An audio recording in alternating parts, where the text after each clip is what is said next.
Hi folks, welcome to Something More Than Gibberish. The previous live ended abruptly.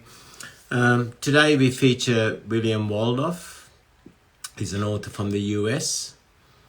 Writes on themes of love.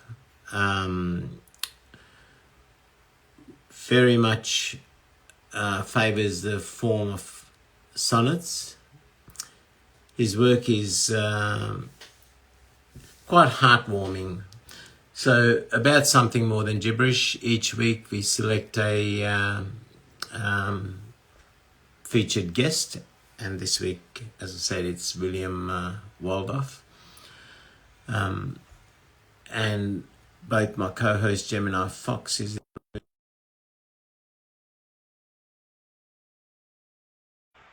We can kickstart this show off. Hope you all had a great week. Gemini, I'm trying to bring you up right now. Good morning, good evening, ma'am. How are you? Good evening, sir. I'm well. Yeah, as I was bringing you up the last time, the live just abruptly ended. I'll bring up William, and we can get this show on the road. Okay. Hope you've had a good week. It's been all right. Okay. Hi, William. How are you? Hello, Fine. sir. I'm sorry, Gemini. I must have screwed it up. It's all my fault. Don't blame him. He's kind enough to have me on tonight. I'm going to take all the blame for him tonight. Oh, So it's not that's necessary. He has broad shoulders.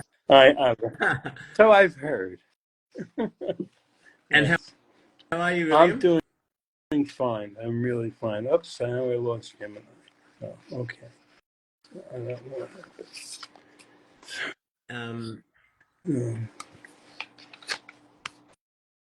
Let's see. I'll let you get settled in, and I wanted to read that one poem, and as I said, because it's before we go there, yeah. maybe let's have a chat about your journey into writing. Like, what took you into the world of writing? What got you started? Okay. Well, first, I don't know when in high school somewhere, my essay, everyone in the school thought was a good essay, and I won an award for it. And when I was told that, I didn't believe it. I only wrote an essay. Everybody wrote an essay as a factual essay. And from a writer's standpoint, now, I know that, but then as a child, I wrote an essay as a piece of conversation because I was comfortable with the quotation marks and commas where they could be put. I don't know what English period. I wrote that, and I really didn't believe it. And I actually had the award taken home, like a paper award taken home. But I really didn't believe it. And I wrote, after that, I wrote like a closet writer. Secretly, I would write things, never really sharing. My sister contracted polio as a child, and she was in an iron lung for 7 or 8 months. I'm trying to remember. And I would collect from her class. She was 4.5 years older than me. I would collect from her class and their penmanship classes. I would collect notes or letters, whatever the students wrote to them, practicing their penmanship about what was going on. Kind of like gossip, I guess you might call it. Oh, I hear back again. And I would bring those to her when we visited her in the hospital in the iron lung. And then not only you really can't read because there's a mirror above you. So my mother would read them too, or when they would let me in the room, I would read them. And that's how I became comfortable with words and talking about words and realizing the power of words as I became older.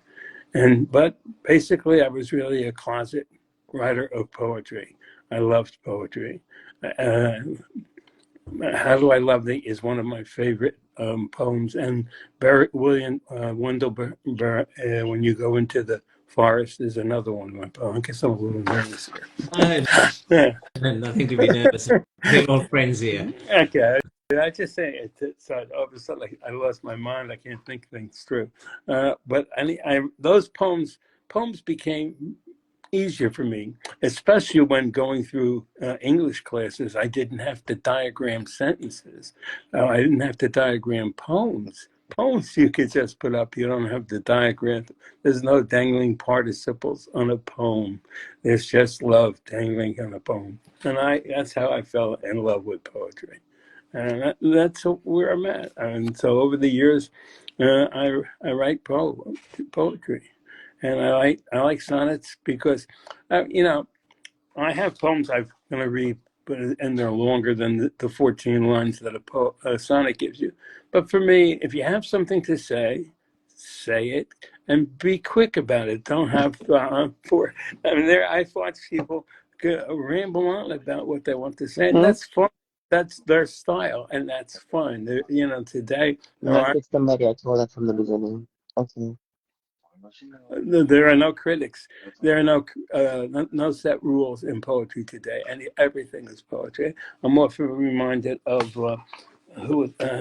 Ogden Nash, who first said, "Candy is dandy, but liquor is quicker," and he said that many years ago, and he was teased for that. So that's Ogden Nash, an American poet, and people may have repeated that over the years and never gave him credit. But I'm going to at least give Ogden Nash credit for having been the first to say that. Yeah, so that's what happens. Poets years ago used to be troubadours. They used to come in. They are the bearers of truth. And they would come in and find a way to show truth in a poetic form, so that the benefactor, the king, whoever they were supporting in reading those poems, wouldn't come back and kill them. Would be able to take the joke So you're and saying laugh that over poets and jesters had basically the same job. They had to entertain the king and avoid losing their neck. it. Correct. Right. Entertain the king and make sure it's not their last entertainment, not their last show. That's Oh true. my. Now, Yeah. you say you're a closet poet. A lot of us were closet poets before finally sharing our work. I was a closet poet for like almost 20 Mhm. years. Well, about 20 years. Yeah.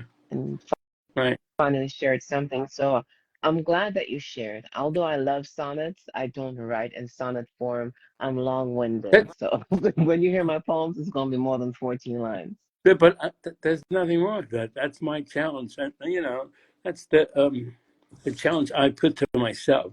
I write others that are quick too, but for the most part, I like to write sonnets. I like to stay within the lines. As a kid, I used to like not crayon outside the lines. So I used to stay in the lines, so it's easy.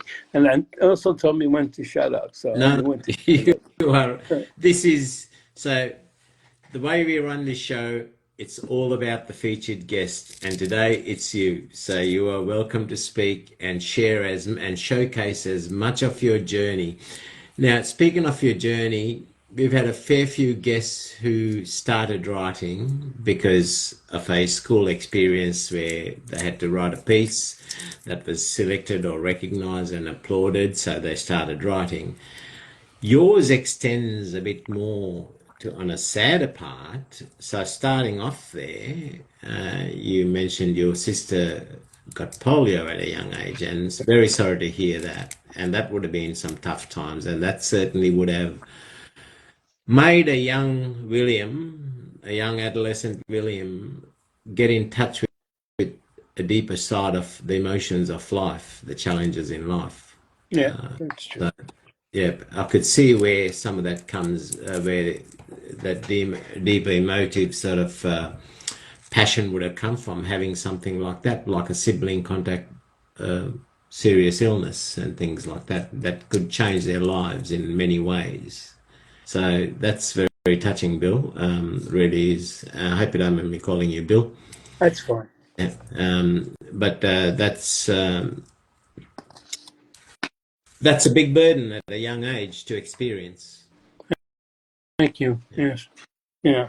But before we begin, I really want to, in honor of Black History Month, I really want to read this first poem that I wrote a long time ago. All right. Okay. If I may. Yes, Okay. certainly. All right. Certainly. Temple Emmanuel AMA's Holocaust is its title. A young man walked into Bible study, the Garden of Eden's evil in snakeskin, meeting those souls studying scripture, coiling up, making known his presence. As he took part in the Bible study, he desired to act on hateful sin. Instead of studying the power of rapture, he snuffed souls, taking their essence. Hate inside his heart created a hole, stopping him from taking God's choice of turning love to your enemy, not abhor them for their skin shade. Briefly, their sweetness touched his soul.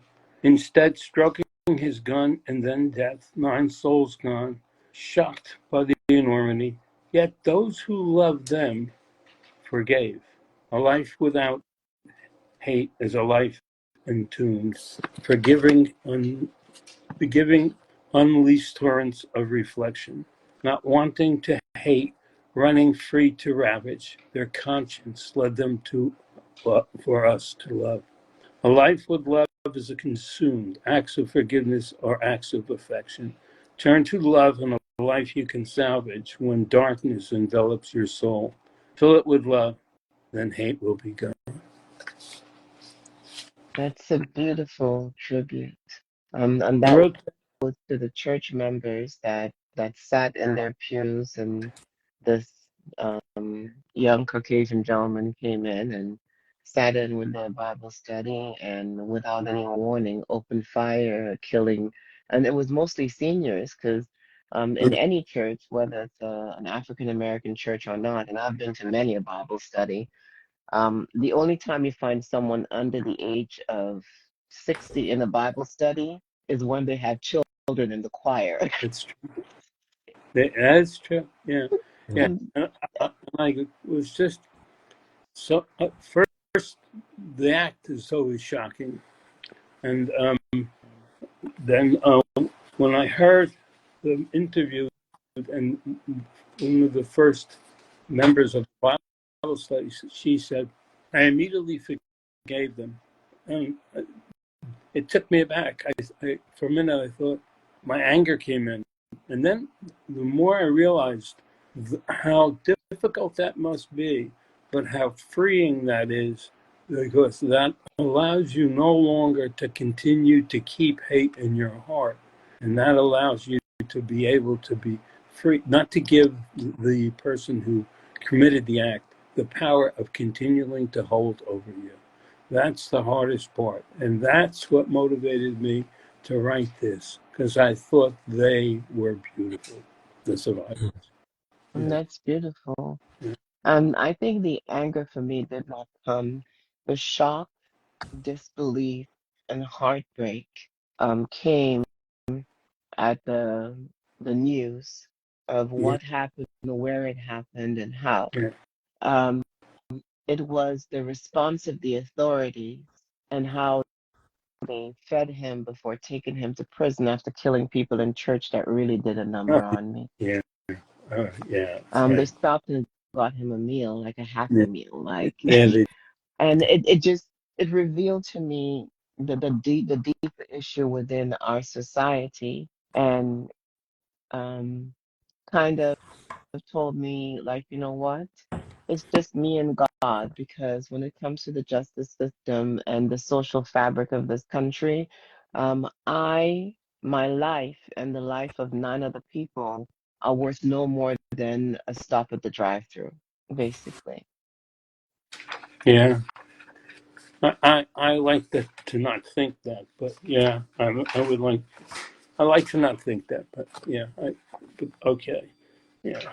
But that was a a beautiful tribute because it highlighted everything beautiful about what came out of that.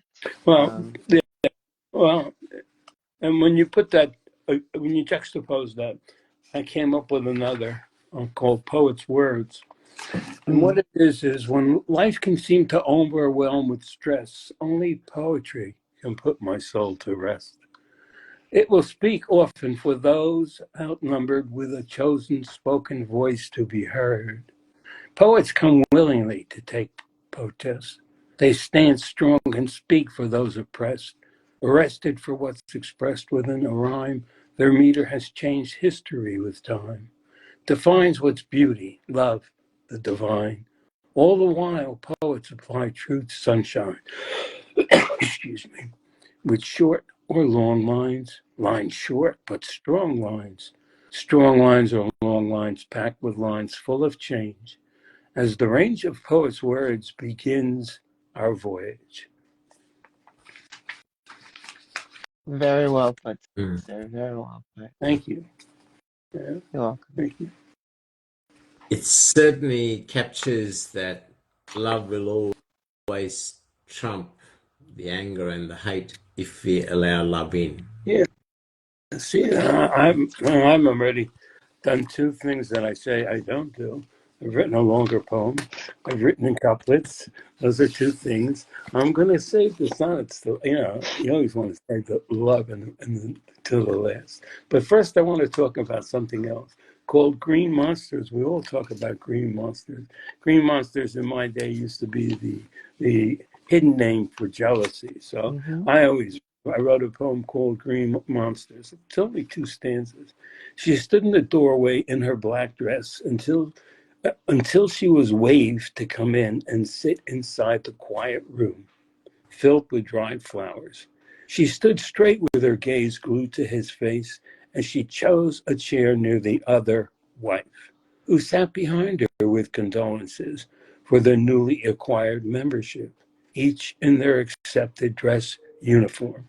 None discussed the green monster in the room, only how good he looks, how still, so calm, as rage festers hidden behind their gloom. Each thought, not supposed to be this way, lost her youth, but she's not distraught. Silence and sniffs meet fragrance whiffs. Oh, oh, little different So twist. a lot of the emotions that you've touched on, like anger, like jealousy, Yeah. Yeah. and Oh, leads on to things like greed and all. Generally, those are the things that we fill ourselves with and then remove the space for love. correct. Right. Well, first, I'll talk But about. No, I'm going to talk. if you can wait, hold on a minute. So one of the things that with anger, I've got no problem with anger. That's a normal human emotion we're born with.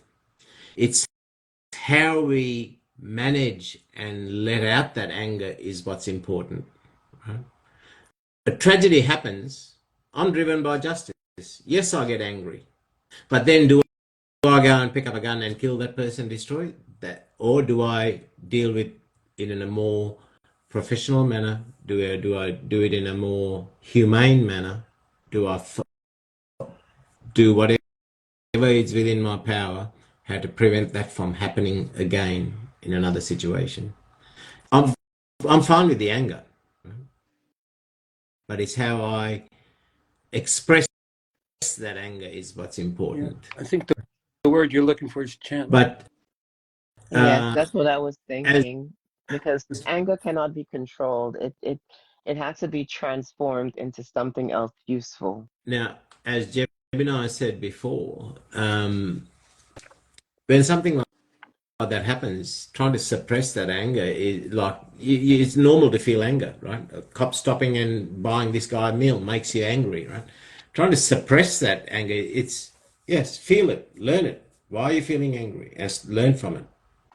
Okay, what is it that's triggering you? That's the part that's important.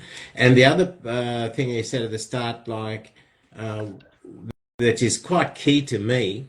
As poets bring the truth in our pen, bring truth in our pen.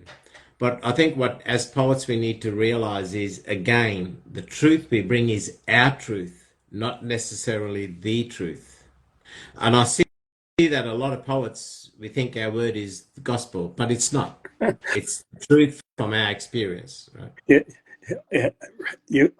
I should say again. I don't know how to say that. You open up my segue into one of my poems all the time. I just love it. So I have a poem, and it's more sonnet-like. Let's put it that way. It says, "Bite your tongue." Right? That's the title of that poem. Yeah. Silence keep tomorrow's promise. Beware, anger needs two to develop its rage, or it's only a rant on a lone stage. Hurricanes at sea keep you unaware of the destruction. Learn from the lesson. Let cauldrons cool before you uncover the boiling pot, not to have wounds fester or need to amputate a blood organ. Even if gone, your brain can feel the loss, haunted, for it knows what's the proper course. Don't stand tough with rigid ceremony when you're involved with bloody family. Words said in anger can't be taken back, but can be muted if given some slack. I love Don't be, that. I love. don't stand in rigid. Yeah, that's the truth, right? We think this is how it should be, so we stand rigid to that. But if we can allow ourselves to think there is another way, there are the alternatives. Right, there are alternatives. Yes. As long as it's still here, I'll talk about let's see if I can find it. Let's see if I can find this now. I love the portion where he talked about the cauldron, not uncovering a bubbling cauldron. That's like not speaking in anger, allowing things to cool before opening your mouth, because whatever you say, you cannot take back. Yep. Right. That causes, because anger, and the word said in anger causes injury, and that type of injury is something that cannot be taken back. So thank you. I like that. And the old saying, right? You can't fence a person's mouth. You can't fence a person's mouth. Yeah. I'm trying to look for. The Let's see.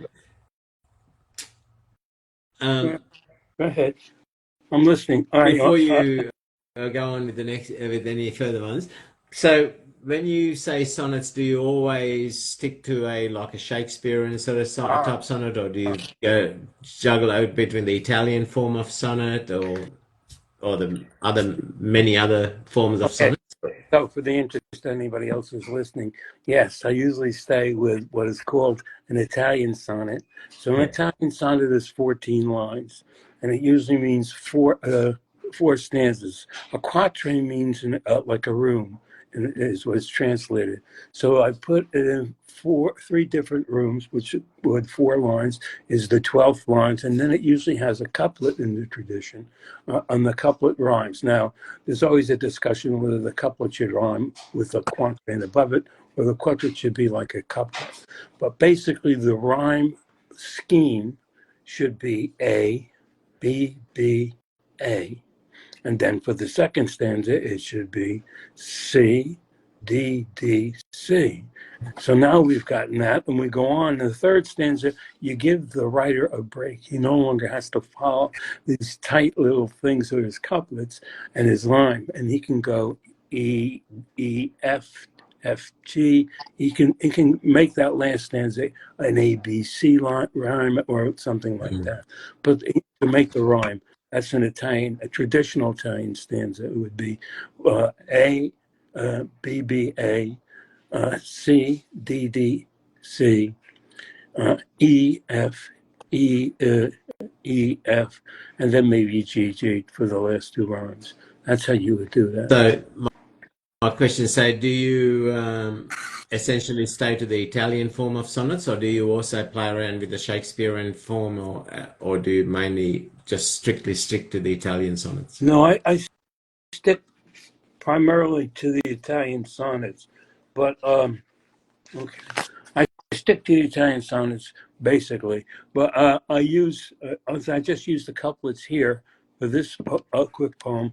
I'll use couplets later on. The couplets are the oldest form of rhyme. I'll use couplets as in that older rhyme, be able to make that too. And then sometimes I'll use what is called a rime corre, which is 3 lines, which is what was used when like in Dante, they use tercets, so the rhyme is in the middle. And when you read that, it forces you to go down. It forces you to speed up at the page. You could do that too. Mm. So rhyme Okay. can be, rhyme can be a lot of fun. Rhyme can be something serious. Rhyme can be very, let's see, rhyme can be, too many, I got too much rhyme You're sitting around. fine. Rhyme, rhyme can be many, many things, but poetry can be, poetry can be everything if you think about it, because poetry can be sensitive, it can be harsh, it can be anything you want. I mean, to me, it is. All right, all right. I'll do one. All right, so I'll read you. This is a more current. So what is poetry to you, William? Every, As you said, it can be many to things. me, What is it to poetry you? is like life. Poetry. To me, a day without poetry is like a day without wine, a day without sunshine. A day without breathing, love. A day without breathing. Correct. I love it. Listen I to have one more Yeah. you too. question about sonnets. So I know you like the Italian form. You do dabble in couplets once in a while. You mentioned Dante, so you are quite familiar, um, how you call it, with literary devices. No, yeah, I would translate. Excuse me. I would be considered. I call myself a formal poet. Okay, as Mm. opposed. That's the only. I like forms. I'm a formal poet. That doesn't mean it. And because you asked me a question, I'm going to read a villanelle for you. Villanelle's a. Well, the question was, do you find that your goal when you start writing a particular poem, I am going to write this as a sonnet, or you find you start writing and the poem tells you, hey, I'm going to be a sonnet whether you like it or not. Yes, I agree. I call it the serendipity after the Bible.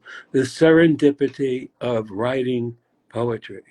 You start out writing poetry. I don't know if you're familiar with the story of serendipity No. from the Bible, where people go out looking for something, send people out looking for something of value, and they come back with something greater of value. It's the story in the Bible. Okay, so now you can figure out the story without me telling you.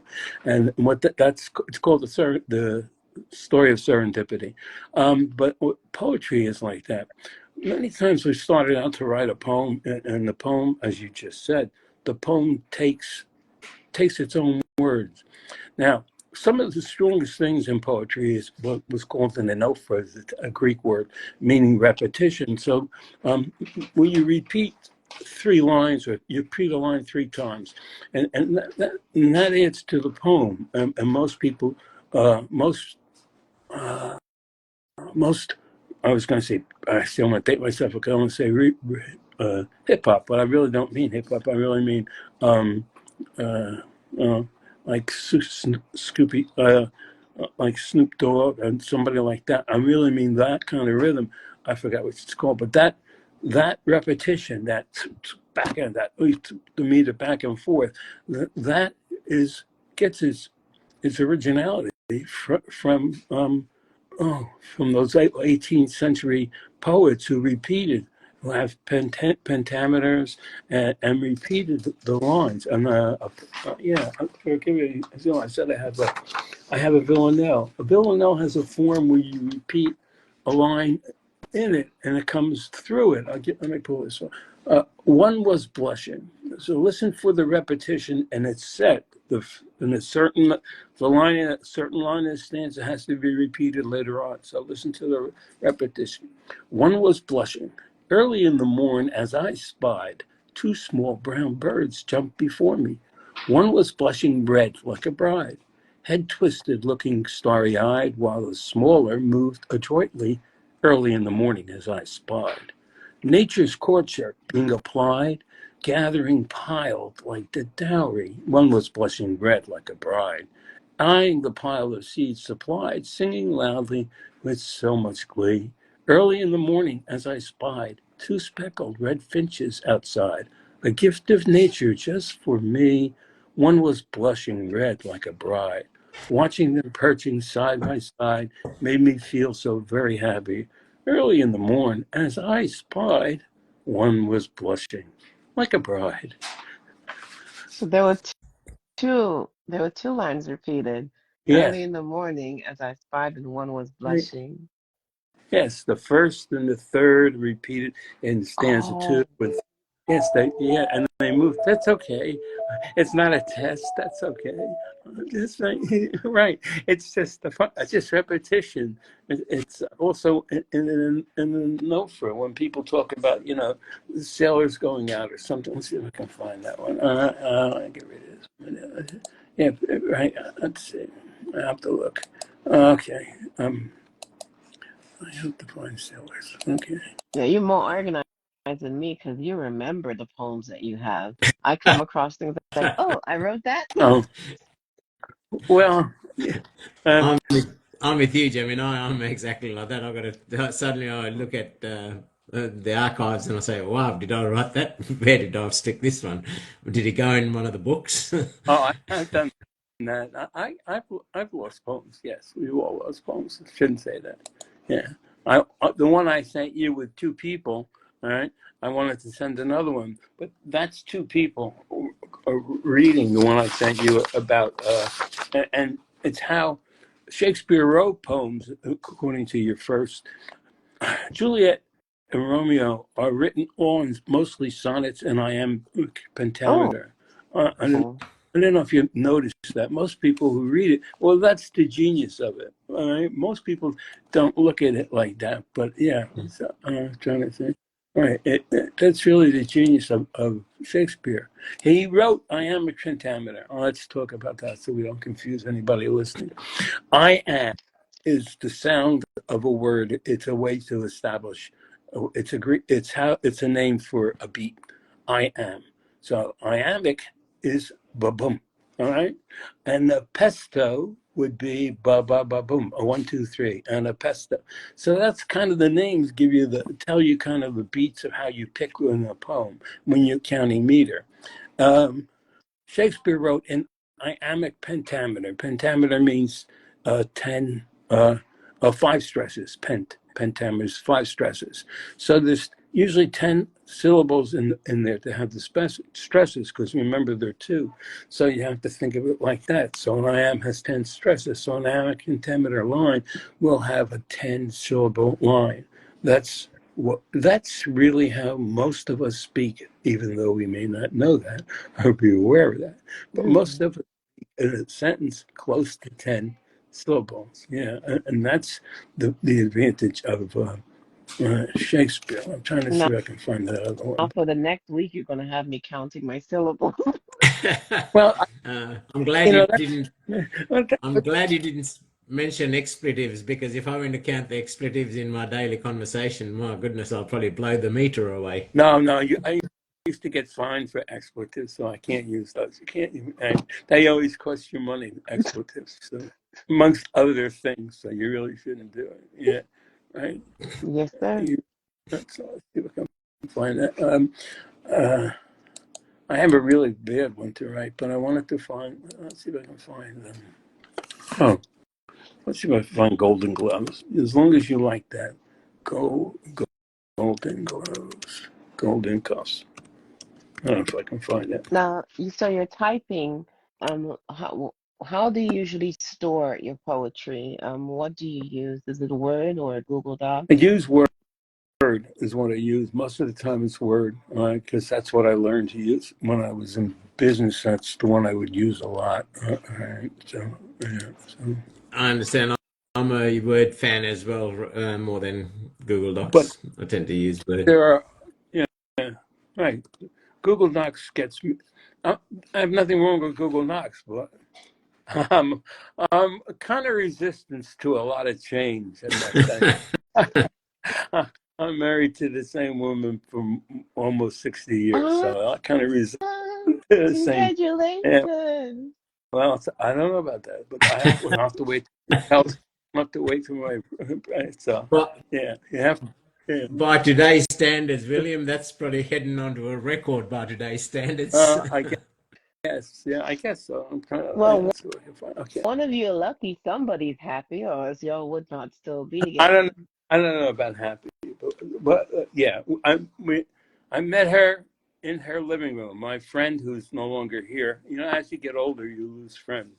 He was dating her and said I would do better, and I said I don't. You know, I said the famous line: "I don't need a blind date. Leave me alone. Don't bother me." I said that, and now in retrospect of 60 years, and I said right, and he said, "Well, come on." I said, "No, I'm not going," and I avoided going. And then one day, I was in his car, and he had to drop something off at her house. I have no idea why he had to drop it. And that's how we got there, right? And then, as they say, we met later, and we spent the whole day. Well, I write about it in. Let's see if I can find this poem.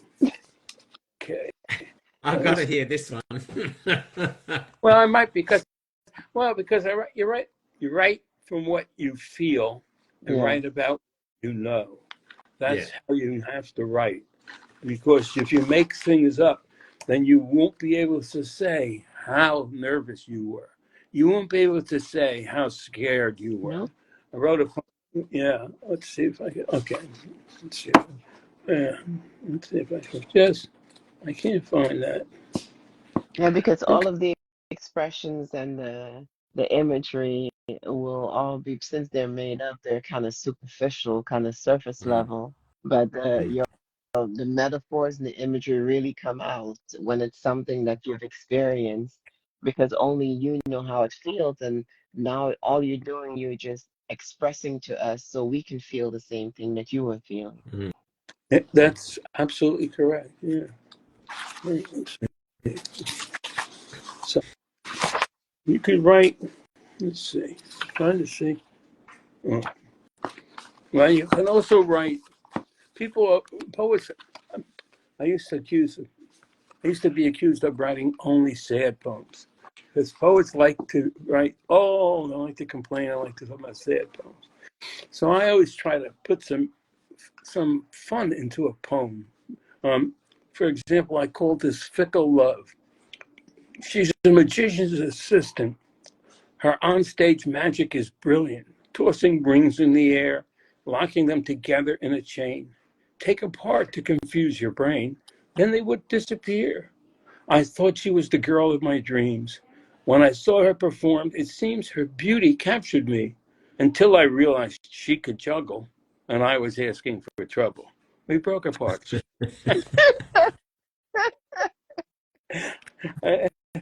Oh, nice, nice.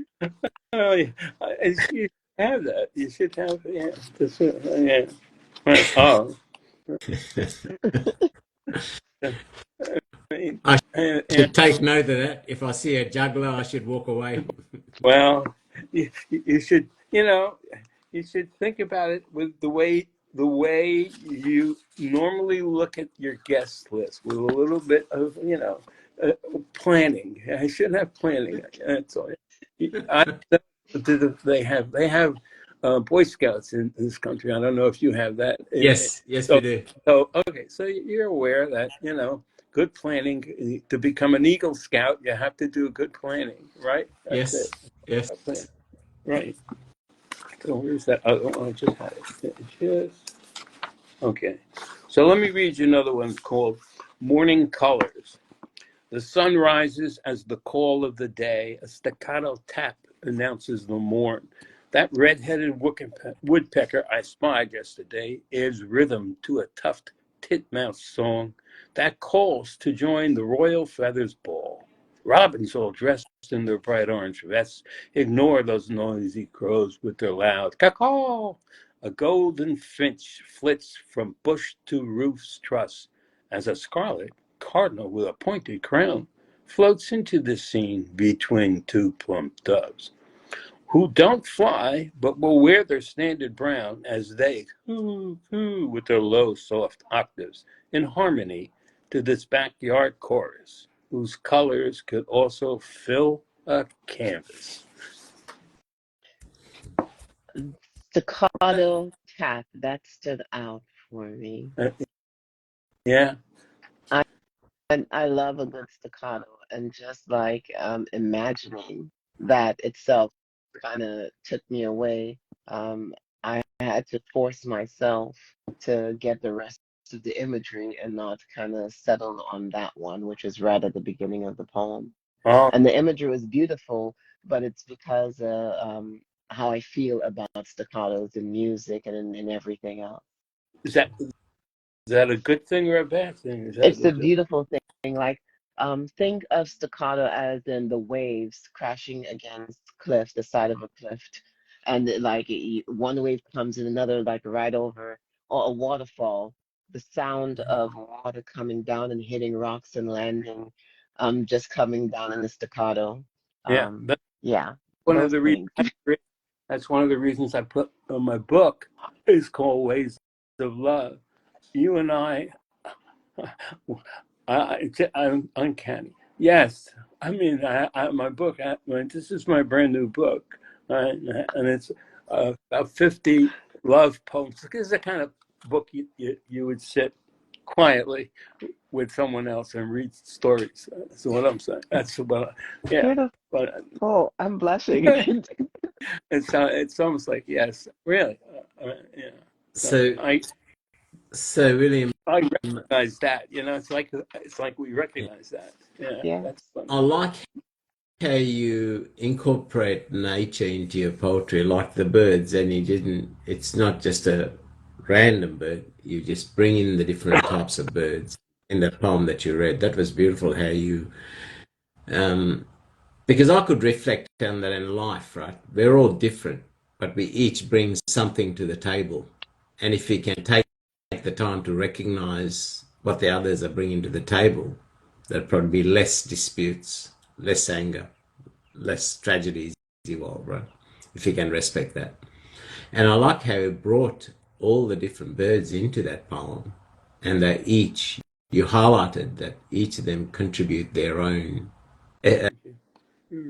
ingredient to the final recipe, and that was beautiful.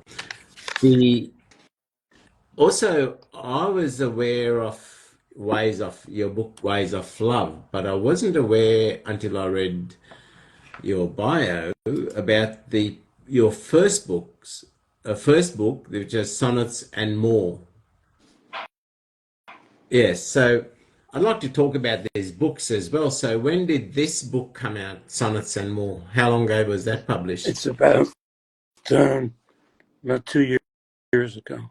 Yeah, Oh, And that wow. was purely all sonnets? yeah, all sonnets. It's all sonnets, and well, there's sections. That book is. This book is.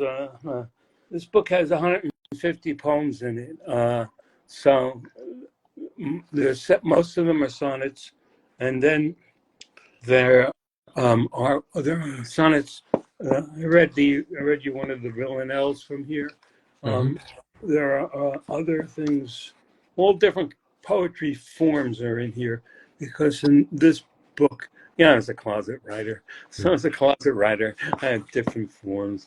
And then when you talk to somebody who's posting a book, they're like, well, let me see what else you got. And you start doing things. And then you go, oh, you like that. And when you come to a position where you say, oh, oh, I'm being picked second on the team. I'm ready to go. Second. I'm picked second. I'm not ascending at the last one picked. So you stand there and you think, wow, you're like numb. You don't know what to say. Take everything. So where can people get this book, The Sonnets and uh, More?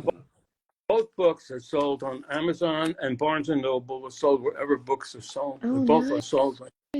Yeah, they are both sold. Yeah, right. Yeah. Yeah. So, yeah. Okay. So let's see if I can find. Maybe even if you wanted to showcase a couple of pieces from each of the books as well, so give people an idea of the content. Well, okay. So I'll go to the first one, this one here. Okay, because we talked about family. We'll start with family. It's called Golden Cuffs. When you're most angry within a family, wanting payback for others' apathy, their aloofness or lack of loyalty, actions that can boil your blood instantaneously. Crave to repay in kind hostility, imagine their pleas for your clemency as you ponder their return dreamily.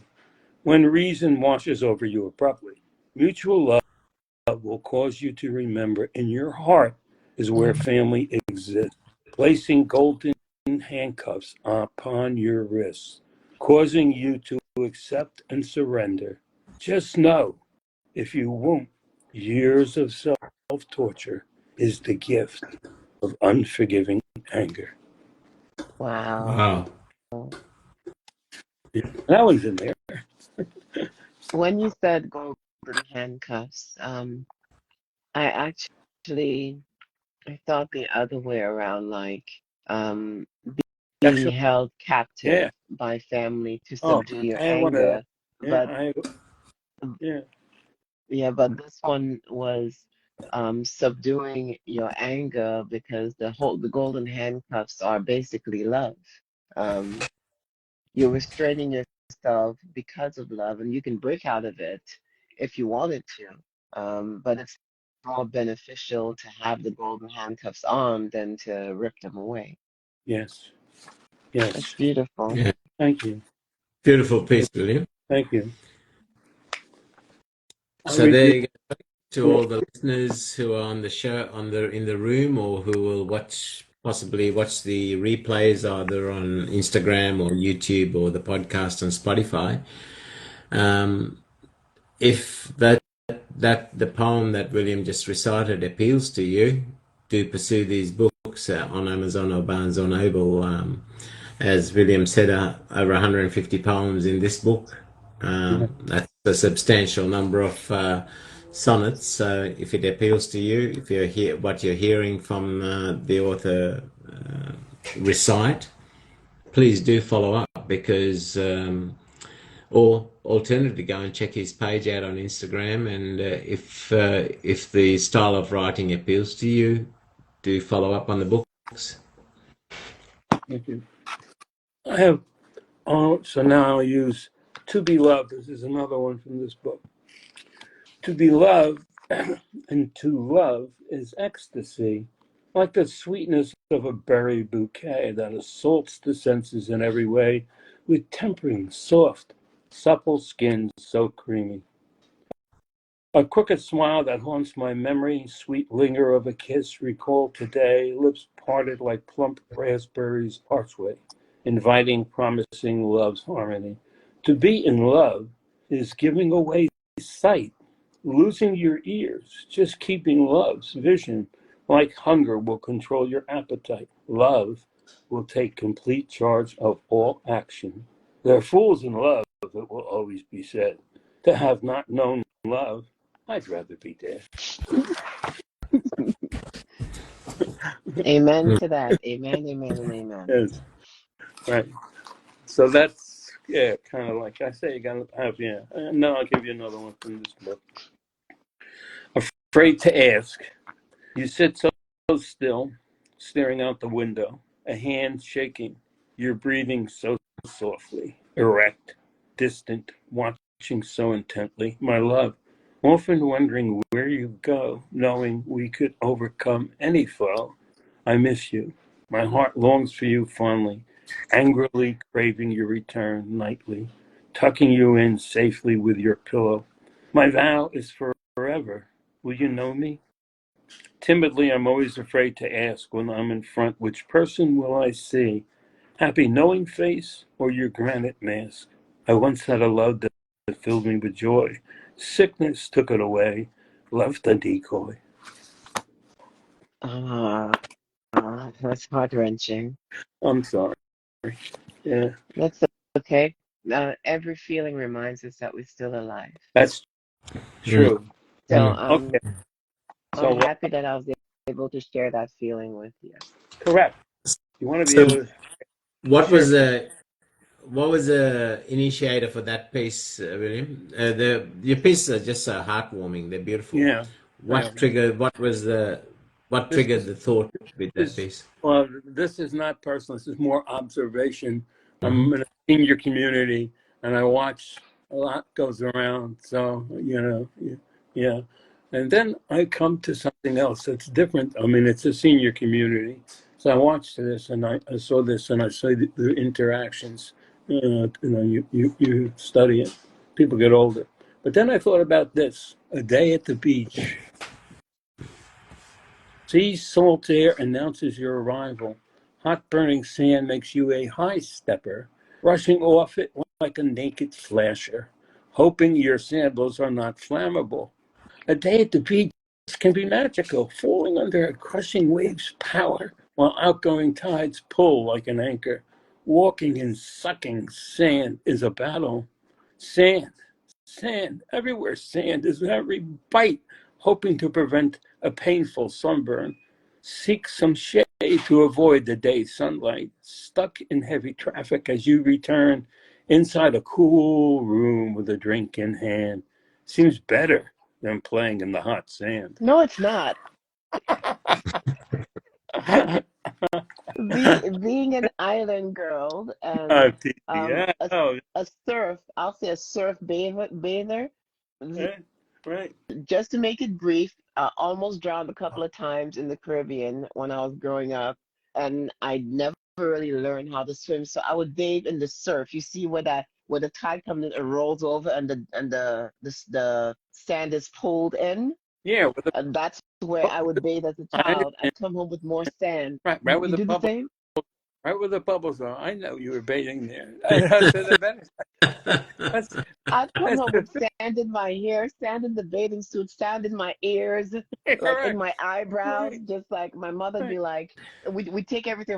My mother's like, did y'all leave any sand on the beach? Right, How does the old saying go? You can take the girl out of the island, but you can't take the island out of the girl. There's nothing wrong Yeah. with that. I don't think there's nothing wrong with that.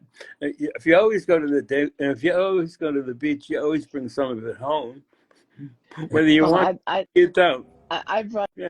a lot of it home.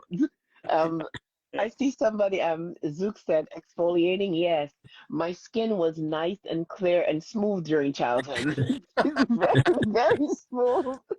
Right, right. Well, But what I caught was you said naked flasher. Yeah. Well, because you're high stepping, you feel like you're right, right, right. Like, yeah. I like the Oh, humor in your thank poetry. you. You're Yeah, welcome. well, yeah. even Australia, although it's a big continent, we're a bloody big island, right? We're surrounded by ocean, and with our warm climates through most of Australia, we are beach people. You know, we love the beach is our our haven, our escape place, and yeah. So Yeah. Right. I used to hear the expression, you go take a walkabout. That's what you go do. that's You it. take a walkabout. When we go walk about, we end up through from the desert. We end up at a That's beach. that's that's what they say. I take a walkabout, but I'm going to end Yep. up at a beach. That's Yep. exactly what it's always fun. Yeah. Well, can I have another one? It's called Faded Satin. Faded Satin. Did you see Grandma's Thanksgiving Day? Did you see Grandma's Thanksgiving dinner? Set upon her old satin tablecloth, her mother's gift after she was betrothed, which she saved in her hope chest of cedar, Mm. draped on display proudly like a picture. Autumn colors of gold with a tan moth among bright red maple leaves on this cloth sets the season's mood, her yearly gesture. The faded Satan sheen is worn threadbare. Yellow stains turned black on her silverware. Her serving hand does shake more than before, making future displays now seem unsure. Time to smile, forgive, thank all immensely, while we think about next year privately. Very relatable. Right. As we see our parents or grandparents, as we see them age, as we see their hands shake when they serve, those very same hands that held us tenderly when we fell, now we see them shaking as adults. Yes, very relatable piece. Okay. I don't know if they. Now, Okay. I'd like to talk about your new book that came out in January this year. Now, Ways of Love. The title is beautiful. And after 60 years of marriage, I'm sure in that 60-year journey you would have seen a lot of events in love. What makes a good marriage? What gives the longevity in a relationship like that? So, I'd like to know more about this Ways of Love. What can the reader expect in Ways of Love? Is it a lot of it based on William's journey through love? No, it's a lot about love. Let's see. Let me see. I read a pillow. So it's kind of like trying to teach you how to recognize love. More Mm. like I'll Mm. start with the Maybe I need to read this book. what? Maybe I need to read Well, this book. I'll give you. It's a primer. It talks about. Let's see if I can find the one that talks about how you find out your love. Okay. Okay. An angel, a view more beautiful than a twinkle of light in the night from fireflies' glow. As they search for lovers to find them above in the moonlight that highlights their angel. Everywhere in the air, such a loud babble. I need a lover. I need a hero. All scramble to satisfy libido. But uncontrolled passion can be frightful unless this abandon will be returned, shared as lovers enjoy both pleasures declared with passion to relish their greatest bliss. Be attentive, prayer never remits to spend eternity locked in happiness as you enjoy your sweet angel's kisses. Mm. Some of Mm. it's about being attentive, and some of it is about, let's see, I'm trying to think if I can find. That was It's about beautiful. it's about keeping that interest alive, isn't it? Well, I have one called the pillow. On my bed, beckons. A pillow on my bed beckons. As I lie down, it will collapse to support me. But I rise up surprised to see it not swished flat. Love must be fluffed, nurtured each day as you puff my heart. I So, I like that. yeah. You do well at writing short poems, like sweet and to the point and expressive with imagery. Thank you. You're welcome. Yeah. Thank you. That's why I like to keep my mouth shut. But I'll read you one that uh, is okay. Non est perfectum animum. That's Latin, where it means there is no perfect man. I struggle with perfect like an addict. I fumble and grapple with every trial, not perfectly done. Then I would grumble to myself, panicked, often feeling licked. I'm cursed with an obsessive behavior in retrospect. When I go to review, forced along my compulsive avenue, I hunger for a different future. A mother's love is pure, free from blemish, but all others I've learned to admonish. Be wary. I spent my life in this search. Not one on earth showed up in my research. All imperfect humans should learn. Practice makes progress. Then they'll become less anxious. Mm. So for this particular poem, do you date your poems as far as when you write them or the reason why? Not in the book, but I have dated them. But that expression, practice makes progress, came about because we babysit my grandchildren, all right? And when we Mm-hmm. babysit my grandchildren, and they were younger, they had a terrible time with wanting to be perfect. And they kept getting frustrated, really frustrated, like coloring outside the lines. It was ruined. No, it's not ruined. Let's talk about it. And dealing with that emotions, having them, I explained to them, he would say, I want to be perfect. Practice makes perfect. And then I said, much to his chagrin, laughable anger, I said, there is no perfect. There's never perfect. What did you say? He said to me. And I said, there's nothing perfect. Perhaps your mother's love is perfect, but nothing in this world is perfect. If you're going to seek perfect, you're going to lose. This is very disappointing, he said to me. Like matter of fact, like that. I said, that's nothing wrong. I said, because it doesn't mean that you have to have the burden of trying to find the one thing you can't find. Well, what do I practice for? And I said, progress. You practice for progress. You need to make progress in your life. All our lives need to make progress. This progress makes us look back and say, well, we've come a little bit further than we thought we would come. I said, and that's all that matters. He said to me, this is really very disappointing.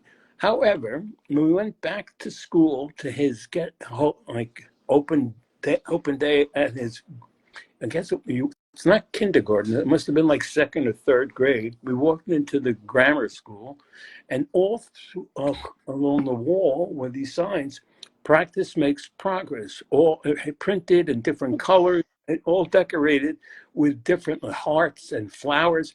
And the teacher said, "Oh, you're Matthew's grandfather. Oh, we're so happy to have you. We put all your signs around." And then she goes, "You didn't copyright them, did you?" And I looked at her.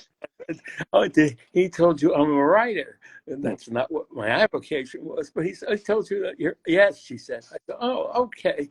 I said, no. I said, I'm not going to copyright them. So I'm going to leave them alone. Don't worry. Let everybody know this. And that's what she did. She put it all through the whole school. My wife said to me, you should have copyrighted it. I said, no. I said, the Kings copyrighted their speech. I said, because they were afraid that people would change it. And I said, I don't think anybody's going to change this. I said, but I think that people should have it and not be afraid to share it. That's the difference. Yeah. That's beautiful. Yeah. That's beautiful.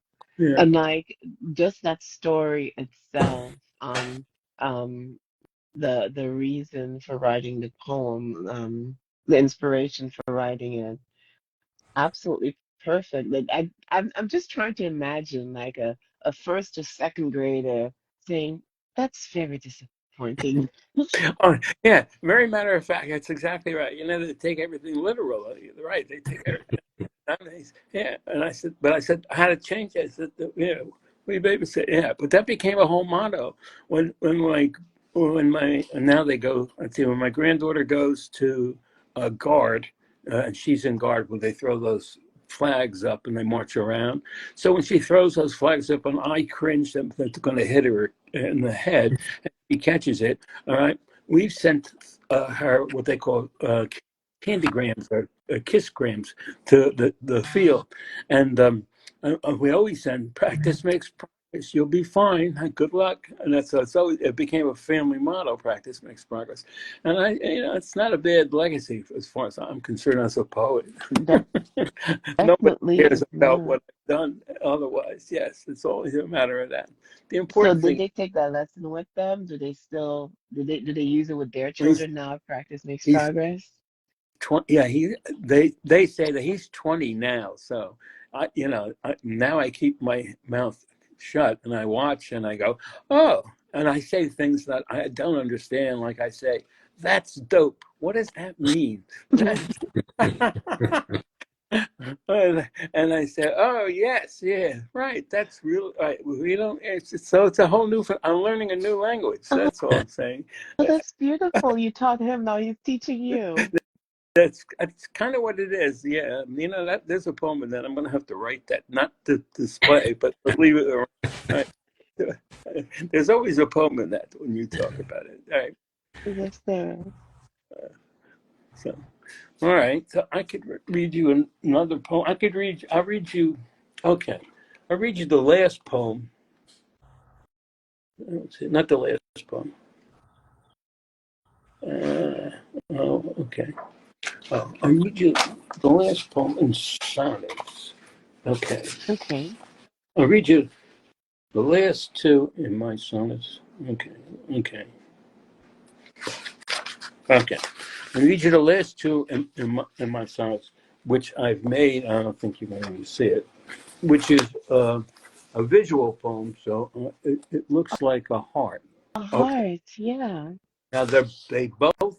I'm going to read you two poems, and they both look like hearts. The first one is called "Growing Loving Heart." Lover's thoughts. So much in love, I often wonder how could my loving heart have more love, since it feels full from a lover that satisfies me. With my heart expand, it has room for children. Can love be enough for all, despite its small size? So that's that one. And then I'll read you the next one. Okay. I'm going to have to look the page. That's okay. Just a That's one way to look at it, that your heart is full, but there are still spaces. Always space. Always space. Right. Yeah. Right. For love. Always. Never ever ceases. And this one I called, this heart I called reply. It's just two words you utter in return to those three you always want to hear from a loved one who shares your elixir, softly spoken without much hesitation. Would be a gentle touch. Three syllables often don't require an acknowledgement. If given, will mean more than a review. Two words, as when you simply say, me too.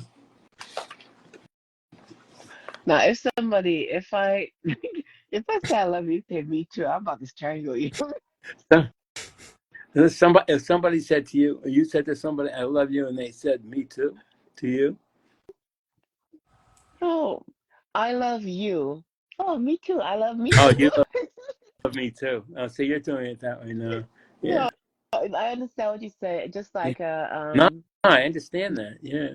No. just like in the movie Ghost, when she would say that she loved him, and he would say Did ditto. That means right. me Yeah, too. And I thought that was so romantic and so beautiful. So yeah, I guess if I said I love you and someone says me too, I would appreciate that. yeah, yeah. Right. Well, it, it's different. The Did I? yeah. So, question: did you publish both books under William Waldorf? No. William Waldorf was the first book, and this is published under uh, Prolific Press, right? And she has two more books. Well, she has a lot of poems, so she's planning to put two more out, right? Right, is what it is. Yeah. So, yeah. Let me So just. the pen name, the author's name is still William Waldorf, or Yeah. Yeah. I, you awesome. know, I used to print. I used to put Willy Wonka. I have a Willy Wonka website too, because I used to print silly poems. I used to write silly poems under Willy Wonka. Those are poems I've written with my granddaughter when we would have them together. Right, we would be together. Let's see if I can. That should be. I'll do a really quick one, and then see if I I'd can like find. to hear one of those Willy Wonka ones because I think children's material it gets a bit dated. There's no like I look at some of the kids' books today. There's stuff that I read as a kid. There's not a lot of books or not a lot of sort of rhymes and all that come out in the kids' world, right? So I'd love to hear some of those little Willy Wonka pieces. Okay, well, I'm looking for one. And Oh, sorry. you dropped me. I Like apologize. right here. Oh, I'm sorry. I can kiss it and make it better. right there, right Make it, there. yeah. Okay. I just imagined that you did. It feels much better now. Okay, so we'll do one. I'm sorry. It's much. Thank you. Okay. Zach, the Zany Zookeeper by Julie and Papa. Have you seen Zach, the zookeeper from Zaire? He's a zany zookeeper who plays tunes on his zither. All snakes will slither out to hear zany Zach strum on his zither during the summer months. He was born in Zanzibar, traveled to Zambia, studied zoology to become Zach the zookeeper from Zaire. He once struck his zither as he floated down the Zambia River. He soothed a tiger along the River Niger. He can trace his family from great Zulu tribes. When he plays on his zither, he gives out soothing vibes that make all zoo animals less zany. They close their eyes and soon are zonked out from their dither as they hear Zach's zither. Zach's favorite dessert is Zamboni from Italy. Zach loves sitting on a Zamboot kitchen from Japan when he plays Zapato music on his zither The monkeys stomp their feet and clap in rhythm. Zach is zany and zappy zookeeper. He plays his zither zealously. He always entertains the zebra. Zach is a musical zealot. He can entertain all kinds of animals and people. When he starts, they zonk out in a zen state, soothed by his zestful playing. Zach would never walk straight. He always zigzagged down the path. He loves Zinfandel wine. He would never give him a zinger. He would always use a zip line. Zach's zippers never get stuck. Zilch, never. Zach the zither is always a ziti with zucchini when he was a kid. He read his Zodiac every day. Zach loves zapping women. Zach would never act like a zombie. He always ate Zwieback crackers. He likes Zydeco music, but couldn't play it on his zither. He has a neighbor named Zed the Kid.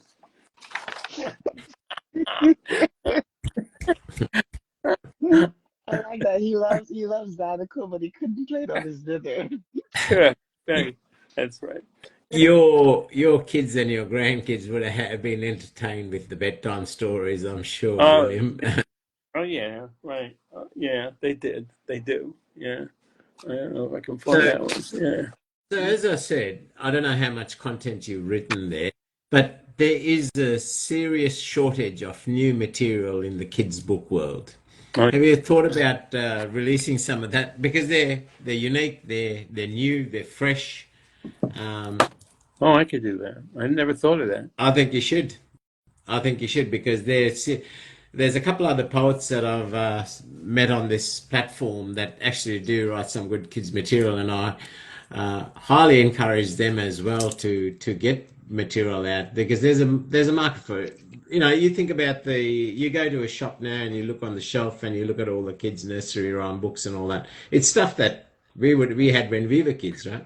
Very few new, very minimal sort of new materials. So I think there's a market for it, and I think there's a place for it and a need for it as well.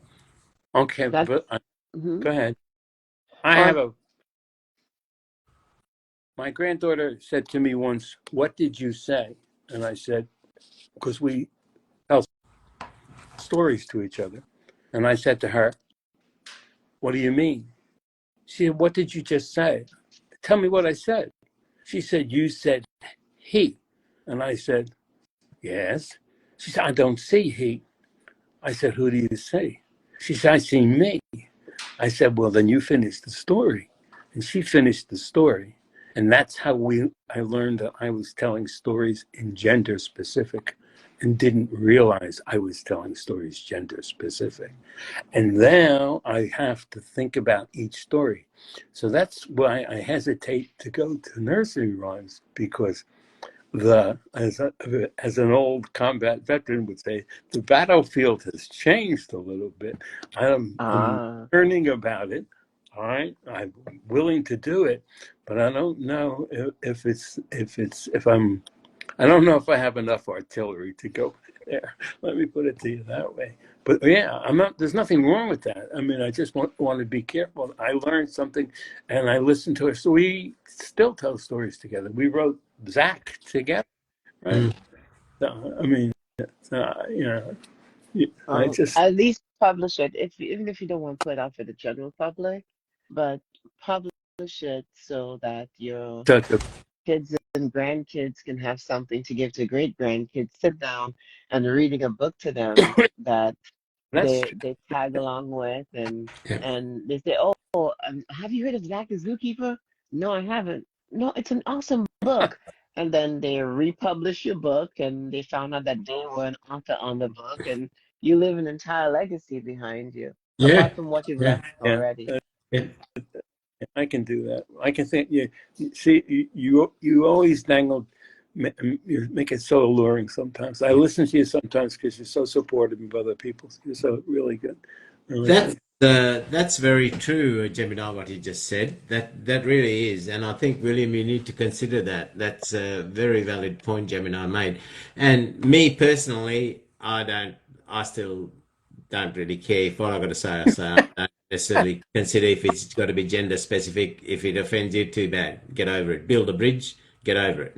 But if you were concerned with that, wouldn't take much for you to go and make them non-specific, right? It might be a little bit of work, but rearranging some words there. Yeah. But I think there's definitely a place for that. Going by just that piece that you read about Zach the Zookeeper, I think there's definitely a place, even in a public world, but otherwise, as Gemini said, even for your descendants, your future generation, your great grandkids and your great great grandkids and all that. I think that'll be an amazing honor, you know.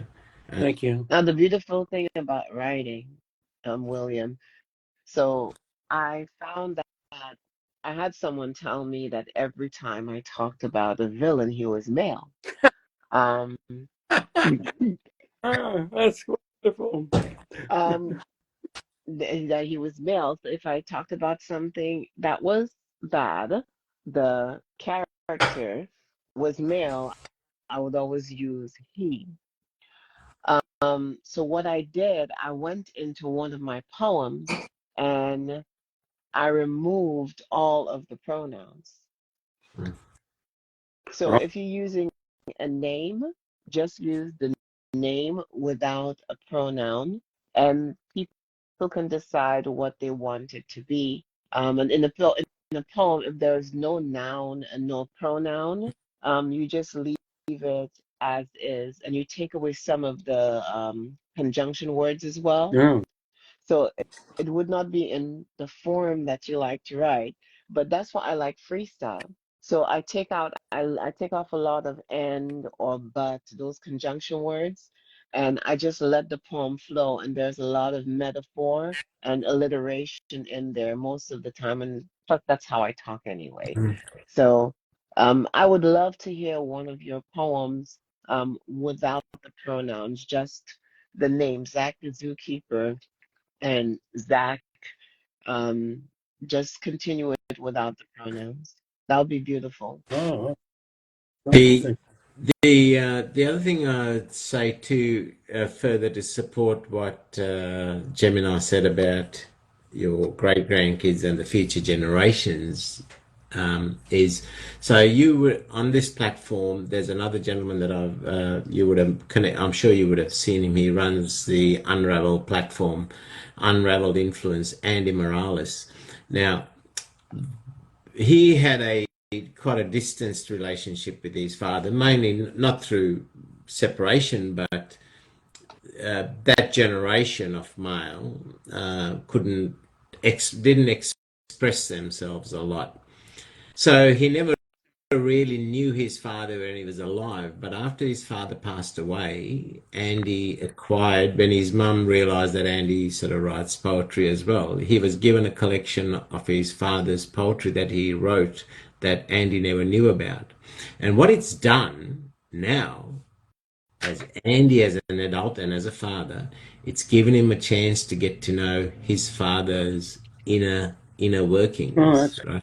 And I think for somebody like, as Gemini said, for your grandkids or your well, your grandkids have been blessed to know you in person and spend a lot of time with you, but say your great grandkids and great grandkids, and all, for them to know, especially because you're not limited to one genre or one type of one sort of domain of sort of writing, right? You've just sown with that Zach the Zookeeper to your love poems. You've already to the one about social injustices. You've really shown that you're capable of writing in a wide array of topics, and I think for those generations, or even for family, to know that side of you, they'll speak. They'll it'll live on forever. So I Thank you. really do hope you find it in you to get some of that stuff for that you've published that you've written under the Willy Wonka sort of. You know, that's really a good suggestion. Yeah. Right. Willy Wonka. Yeah. And I you've really touched a nerve in me. I'm trying, like, all of a sudden my brain is like exploding with ideas. So I can't. I have a lot of poems to write about that. But yeah. Beautiful. There's always another poem to write. I find that I have extreme difficulty focusing. Um, so I've told you all these beautiful things about leaving a legacy behind, and all of that, and I have yet to write one book. Um, yes, I know, for shame. No. I've yet to write. Well, you'd better Yeah. get cracking because one of our previous guests, Robert Cozzi, is going to come knocking on your door. He's going to send people there, so you better get cracking there, I think Gemini. he's gonna come himself. I don't think he's gonna send anybody. Yeah. Yeah. But you need to trying to think. Lunchroom Poems was by I can't think of his name. O'Hara, Frank O'Hara. Lunchroom Poems was written by Frank O'Hara.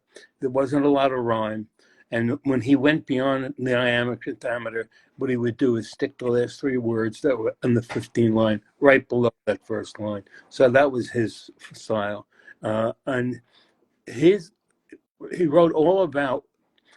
On his lunchroom, he would walk around 42nd Street in New York City, and he would walk around. Those days, and they had newspaper stands right there. He wrote about that's the day the lady died. He wrote about that and seeing her picture on a newspaper stand. That's when he wrote all about that. It's a great poem.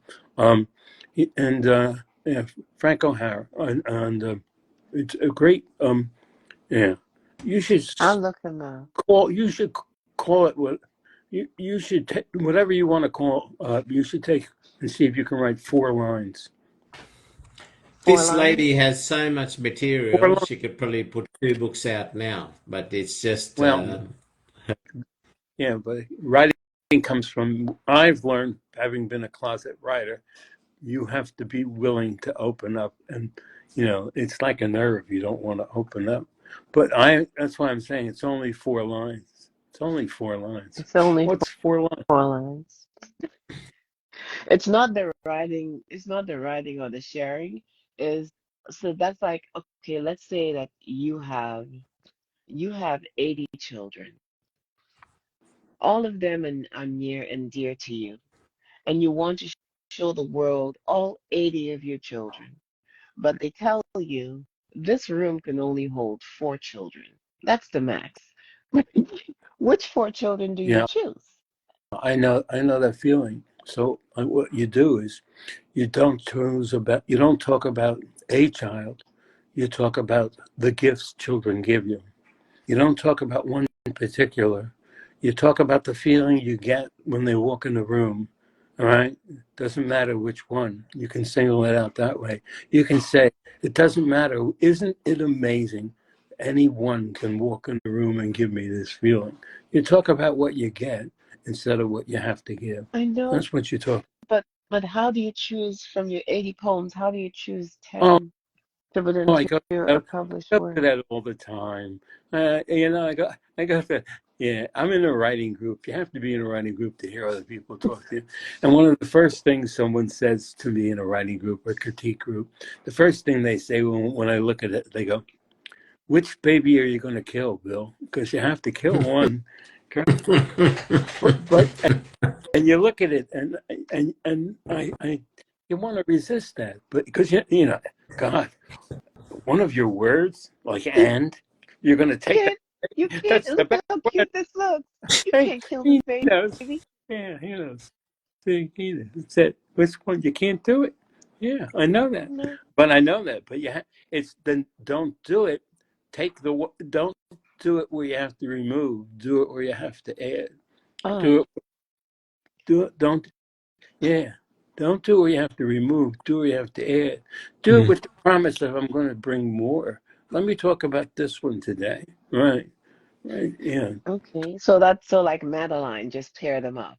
So pair the ones. Madeline. Yes, correct. Right. Like Madeline, right. Like right, you bring one in and you and right and you can end each poem with, oh, someone else that you met.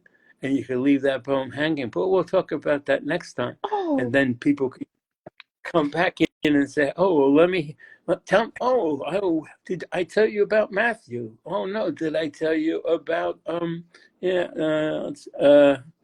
let's say, I can't think of another name, but another name. William. William's Did good. I tell you Oh, about? I wanted the female name, so let's call it Wilhelmina. Did I tell you about Wilhelmina? Let me talk about her. Did you know he has an older brother that gives him a lot of trouble? Let's talk about that brother. Yeah, right. Wow. Okay, now my head's about to explode. Well, but you could do that. I mean, it's, you know, it's, for me, it was, they can't like my story. Your story is the best in the class. I'm going to submit it to the schools. You're going to submit it where? To the school. Really? Uh, I'm not going to tell my parents.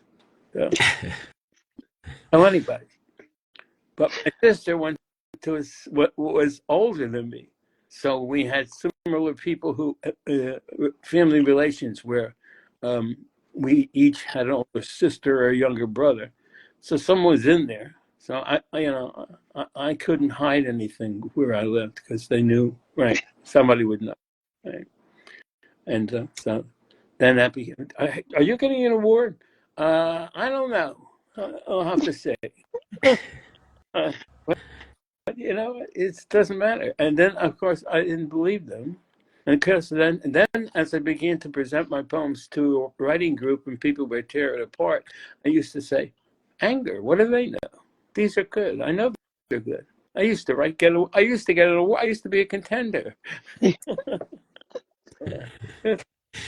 it As is. I mean, as you should thoughts do. was Steve said the compiling of the book is the hardest part, the compiling the material for the book. That's probably the hardest Yeah, part, but you've got the material, Gemini. he's right. He's More than right. Yeah, the idea is, I look back at some of the older ones, and now now I'm forced to look back at my poetry. Now I look back at some of the old ones, and I go back to some I haven't opened, and I look and I go, "Wow, did I write that? Yeah, I think it's pretty good."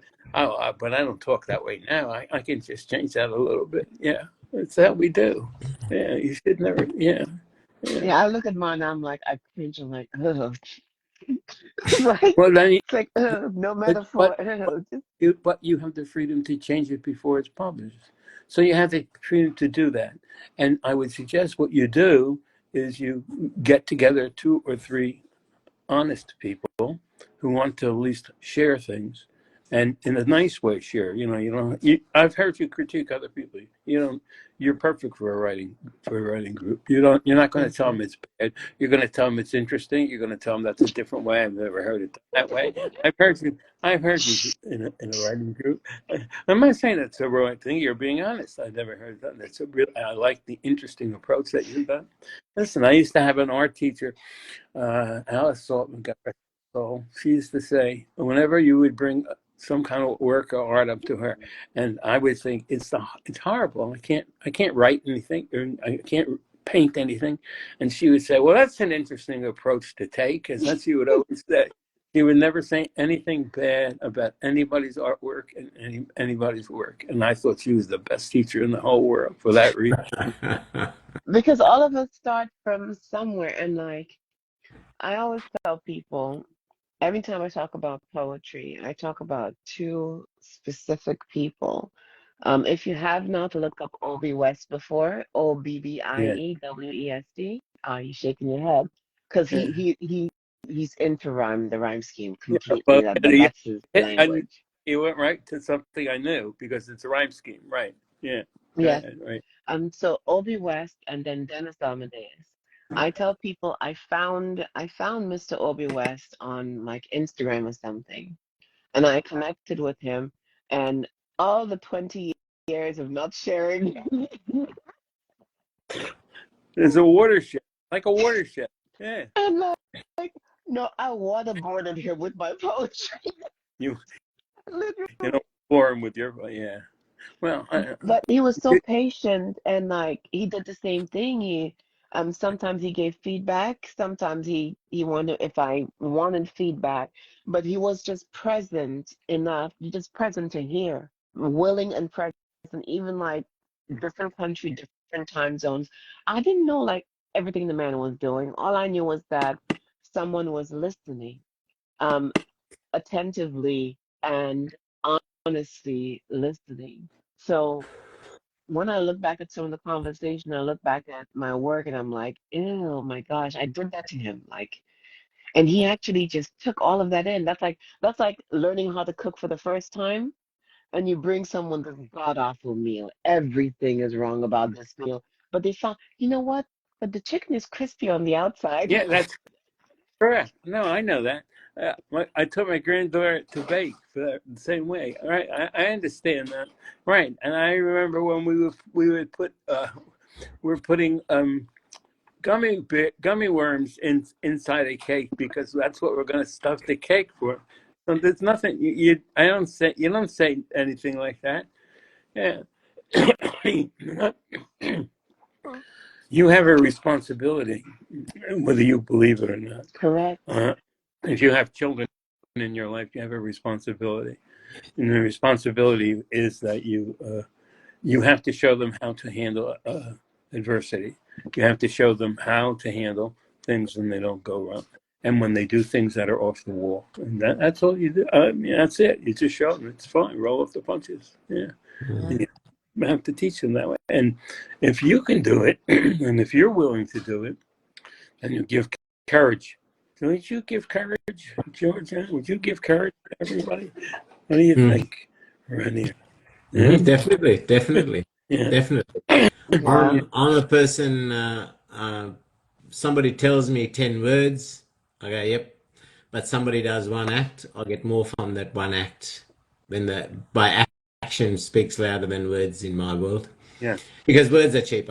I can just say anything, but I could live a different thing. And that's why I try to make sure that what I write is what I live. I don't write one thing and live a different persona. What I write is what I live. Yeah. You see, I'll disagree. Words are not cheap. Words are expensive because Well, they're valuable. But they only have the value when you actually live it, right? If I wanted to True. write about righteousness and live no, yeah, with every wrongdoing, what meaning has it got? yeah. Correct, but it He, costs someone something. So if you live the words, then it carries value. You give it Yeah, value. yeah. If you Gives it don't right. live the words, then it costs someone something other than yourself. That's why I say words are expensive. So if you use your words to injure someone, oh, it don't mean nothing to you. They're just words.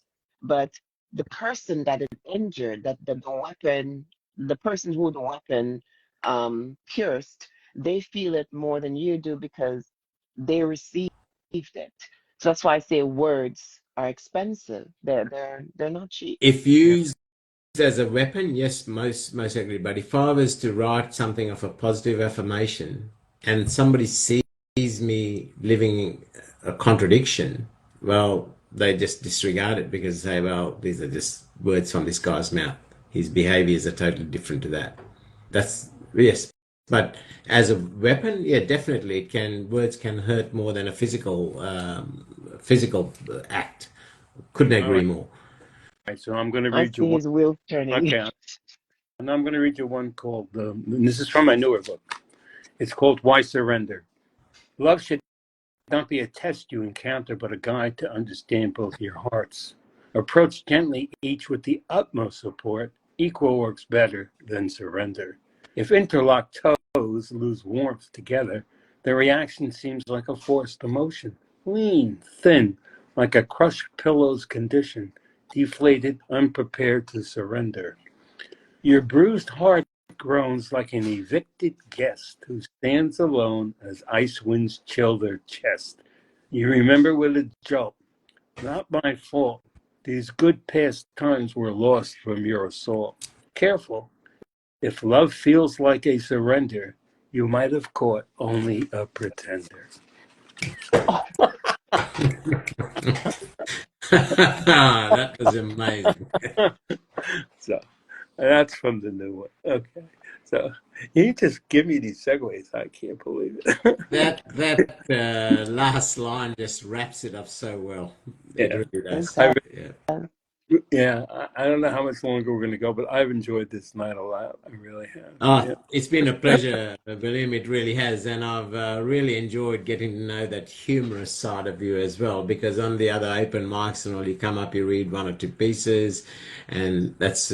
But this, the conversations and hearing that humorous side, and I really am touched with learning about the kids stuff you've written. That's really that really takes a lot of. To me, I find it easier to write about life events or what I see in my whether I see it in other people or whether it's from my own experience about adult issues, right? About love and how we manage social injustices, etc. But if you ask me to write a creative kids piece like Zach the Zookeeper, I would be hopeless. I wouldn't know. I don't have that sense of imagination, that kids' sense of imagination, and that really is to me. I'm really impressed by that, William. I really Oh, am. thank you. I can make you a deal, Georgiana. The deal is I'll share one children's piece. You share one of your pieces. Just to you and me. You have my email. You'd send it to my email. Right? Yep. Or don't post it. Just send it to an email. Yep. So it would be easier, right? Yep. And Mhm. private. And that way it's just you and I. And I look at it and I'll share you one children's piece. Yep. And then we could do that. Then, of course, Lovely. Rennie wants to get, he'll want to get the royalties, but we'll talk about that later. Yeah, I really. It's so good to laugh. Good to see you guys laughing. I know. So, what else? Um, so a lot of the poems, and I love your peaceful nature, but I always say like behind every peacekeeper, there's that rebel, like Christ walking into the church. He didn't walk. He probably stormed the church and flipping over tables. And do you have a piece that expresses the passion of anger or disappointment? And do you always end up redemptive? What wins over? Um, does love and calm and peace always win over? Because I know for me, it don't always win over. Sometimes it's just a lesson. Oh, okay. Let's see. I don't know. I have to think about that. Okay. Let me try switching gears a little bit to what we talked about earlier. Okay. So many choices. In past times, your gender was selected not on feelings, but on anatomy. But those are not our new identity, since now desires are often myriad, fluid, but should always be respected. Male, female, transgender, non-binary, gender neutral, agender. Some quickly mentioned, but still very complicated. Terms may vary to each so difficult that before you choose, request a consult so you will not offend with an insult. Treat all with a responsible adult. Change is a river. Make love a harbor and become a gender advocate. Nice. Change is a river, make love the harbour. Yeah. So such beautiful lines. Yeah. Now you're asking if I have one about, you know, Well, it could be passion in anything, not just anger, passion and and because love takes many forms. Sometimes love is expressing displeasure. you want love expressing displeasure. Yeah. Uh, okay. I don't know. Hold on a minute. Okay. Well, we've gone for 1 hour and 45 minutes, so maybe a couple of your pieces that you'd like to, that your favorite signature pieces that are your favorites, so folks, while William's looking for a place for a couple of pieces to read, um, his first book, Sonnets and More, and his new book, Ways of Love, both are available on Amazon and Barnes and Noble, and they're both published under his name, William Waldorf. So do check out his work and check out his page, and if it appeals to you, or if any of the pieces you've heard William recite today, or anything that's appealed to you from this from us showcasing William as a person, William as an author, do go and check out his books. You know, I'm going to read you this piece. It's not quite what you're looking for. It's one of my favorite pieces. It's not a nice piece, but it's not a nice piece. Who are you? A tune plays on the radio, prompting a scene before the dance. How nervous he was waiting. They left after your speech. Watching them drive away slowly, you remember a past romance, an early ritual of childhood dating. You hope your words did teach. The perils of drinking and driving, so hard to protect for every action. Years of worry haunt your brain. You're awake at night, distraught. Remorse or fear keeps you thinking. Only brief moments of relaxation. Your smile came from this refrain, now it fades, becoming taught to wonder, who are you? Lost a husband? A widow is the name. Divorced? A marriage is shredded. Parentless, you're orphan, how true. But when a child is gone, who are you? Besides in a trance, taking blame. Your happiness is tethered, but who are you? Now that really hit deep. That Mm, mm. I'm sorry. no, that was Very, very. Don't apologize, William. That's very profound lines in there, my friend. because like even now with my children becoming adults, I've always been mom, and being married for 23 years, I've always been wife, and now I'm neither of those. I'm mom, but I have adult children, and I'm no longer married. So that that's Yeah, that's beautiful. yeah. Mm, mm. You'll find the spot. You're just in the middle of the rink now. Put your gloves on. You're in the middle of the rink now. My children keep telling me, my daughter especially, Mom, this is your time. Oh, You've done Mm. everything for us. This is your time. Yes. Um, so right. for this piece for you, this particular poem, was this kind of third person? Because I know that you said that you were in an environment with seniors before, in two of the poems where you witnessed something and then you expressed it. But was this firsthand experience or was it something Yeah. that you witnessed? No, I witnessed these. I witnessed these things. I witnessed these things. I write slice of life poetry, I guess is probably a better way to put it. Right. Like a slice of cake, a slice of life poetry, where I see a snippet. I have a whole poem. I talk about sonnets, but I have a whole story about scenes in a subway. I wrote a whole story about scenes in a subway where, Mm. where some guy is um, misogynizing a woman in the subway and treating her badly, and then a cop comes in and takes over. But she's also not. She's also a person who stays in that subway, so it's not 100% clean, but it still Mm. shows, more or less points out uh, how a woman was treated by a pimp or somebody of hers, and then Mm. how how she laughs because of his arrogance. Let's call it his manly arrogance. All right, he gets himself arrested, and she kind of like laughs at it and takes the cop's card as they walk away. Yeah, so I thought that was interesting, but it's something you see, you know. Yeah, yeah. That was beautiful. So we've got the only underscore black underscore gladiator. Um, William, he knows you from the Galaxy of Poets. Yeah, I'm glad I come on and listen to. I'm sure. I'm an insomniac. Poetry keeps me awake late at night. Yeah. Yeah, any So questions you have, guys, just feel free to put it in the chat and we'll ask Mr. Waldorf. Yeah, yeah. so we're coming up to hour and 50 minutes.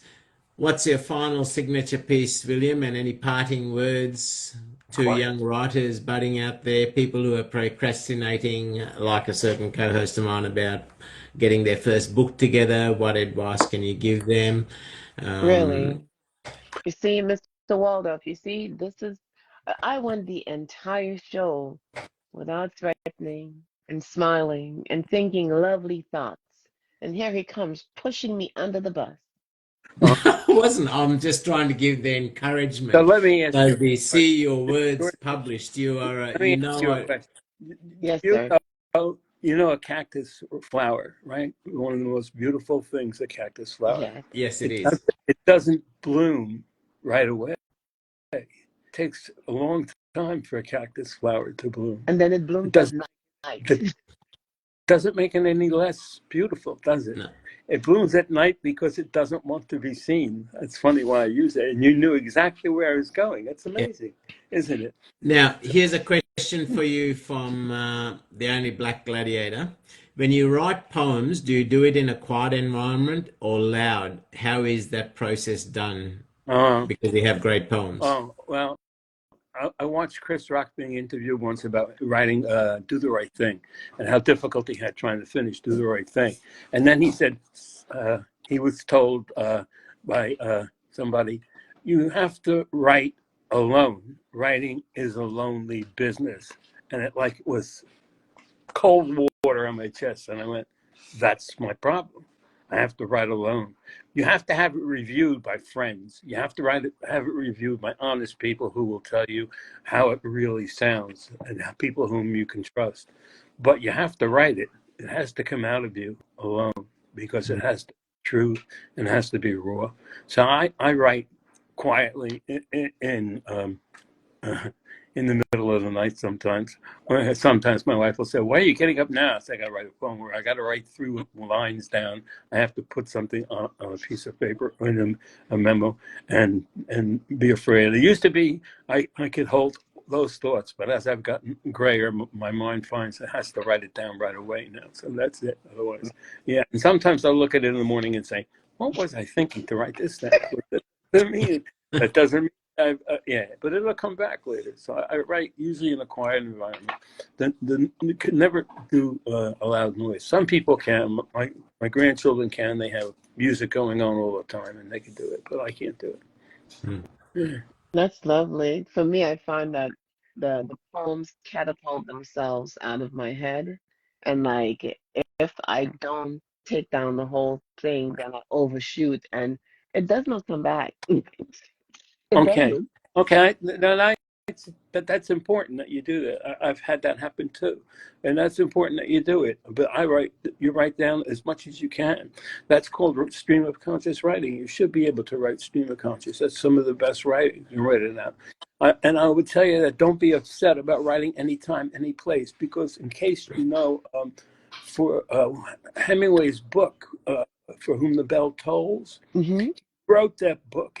He rewrote a novel 5 What? times.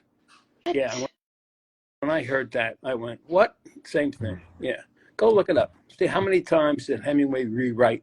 And those days they didn't have computers, so yeah, didn't want something. So here's another question Oh, right, by the only right. Go ahead. by the Black Gladiator. Do you find yourself hurting to write? In other words, do you need to feel pain or trials and tribulations to get the words out? No, oh no, no, do I need to physically feel the pain? No, or but emotionally? there's so much sadness in the world when you look for it, Mm. and there's so much there. I just need to turn on a radio, or well, here I'm dating myself. I need to turn on a TV and hear the news, right? And hear, or look at my feed, and and I go, oh, what happened? Yeah, and then you can imagine that when you see, it's driving me nuts how many children have been killed this year, and each day I hear about a new child. So to you, it may be a child. Think beyond the child. I wrote a poem about a child who was locked in a car, and the car, he got suffocated 3 times. The police came, and the seat flipped back, and he couldn't breathe and crushed him because it was one of those fold back seats in the car. And yeah, it's a real thing. And I wrote it, and I wrote it, and I wrote it, and people, I don't show it because it's like terrible. But so, which is more important to write about, right? Death. Mm. Anything you want to write about is important. Anything doesn't have to be death. Could be life. Could be anything. You have what you want to write about. What you want to express, and I hope you don't have to have the physical pain to do it. Some people have the emotional pain and need the writing for the emotional pain, and I understand that. But really, I yeah. think you write from a place of compassion and empathy. That's why the questions always come, did you experience it? Because the way you express it out of empathy for someone in their pain, and you express out of compassion. Um, and that's a beautiful ability to have, to be able to express something for someone and for it seem like it was you. That means that the message came through to you and you translated it to the listener. Oh, now you're going to steal that emotion, but that's fine. I'm going to hide it. But thank you for the. See, you embarrassed me, and then I have to bring in humor because I can't handle the embarrassment. Right? So that's what.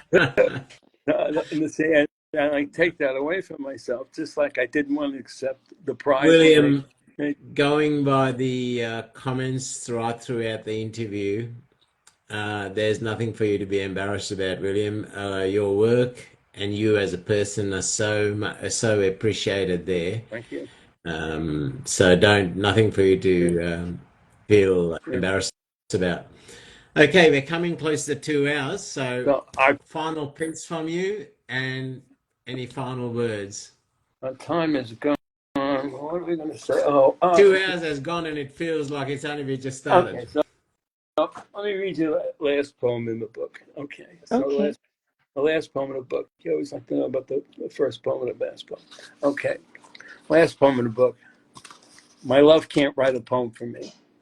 When I talk about kisses as light as snow, melt gently upon her soft, warm face, she'll only feel cold. To say her voice is as beautiful as morning's call from a choir of birds, she'll complain about their loud chatter. If I ask, can you feel the meter? She'll reply, can you read it slower? What about rhyme? Oh, was it that kind? She'll utter.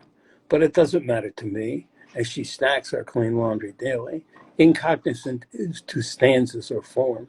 It's more important the towels fit and the oven shine, not rhyme. Her gift is our dust-free house, which she fills tirelessly with her unselfish love. Aww. Oh, well, that's a good response. I'll take that. That's a beautiful poem to end the book with, and that's a good final poem for here as well. Thank you so much, Brandon. William, I cannot thank you enough for being our guest this week on the show. It's been a pleasure. I've had so many laughs, and it's been great getting to know William, the person, and the mindset behind the author. And as I said before, I'm really thrilled to know about the other persona that writes the children's poems. Right? That's phenomenal. I love it. And 2 hours has gone past, and it just feels like we only recently started the show in the last half hour, but 2 hours has gone, and I haven't felt the time tick by. Thank you. Um, So the and book is Ways of Love, yeah, and it's a good Valentine gift for those for those Yankees. I don't know if Australia has Valentine's Day. yes, we Well, do. Yes, a big commercial hype. It certainly is. Yes, Valentine's Day is here as well. Yep. hey, This is a time of the year where red roses double in price. If you normally pay $5 a rose, now it's now $10 a rose. So over a dozen, If yeah. well, this, if you're going to give out 6 dozen roses to different women, it should cost you more. oh, oh. Usually what you need to do, she's right, you need to buy one. Right. My son has learned that he always gives one. He used to always give one rose. That's it. He never bought a bundle. He wouldn't spend the money. Yeah, but Right. my luck. I'll give a woman one rose. She goes, "You cheapskate! Could you have at least bought a dozen?" You know what I mean? Like, I Oh well. just want to know what the other 11 went. That's all. Oh, It's so there you go. romantic. Oh, See, he gave me a rose. Yeah, what did the other 11 go? yeah. See, you can't win. See, it's tough being a mere male. But William, again, thank you very much, my friend. And as I say to other guests, this is only the first time. It's not the last time. As other things eventuate in your writing career, we'd be more than happy to host you again. I'd love to host you again when you put out that kids book, right? Uh, and as always, to the audience, thank you very much. Without you, without your comments, it's really hard for for our featured guests to really expound and showcase themselves. So your feedback, your comments, your appreciation really has a lot contributes a lot to the quality of the show. And last but by no means least, Gemini Fox, thank you very much for your contributions and the conversations and and helping me in delivering this show.